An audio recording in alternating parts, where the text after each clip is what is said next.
सब सही जाए किसी कहे नहीं,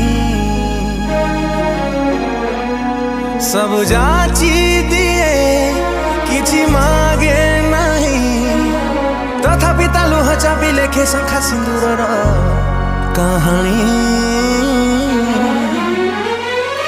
किए देला किए देला किए देला किए देला किए देला तना के जानी।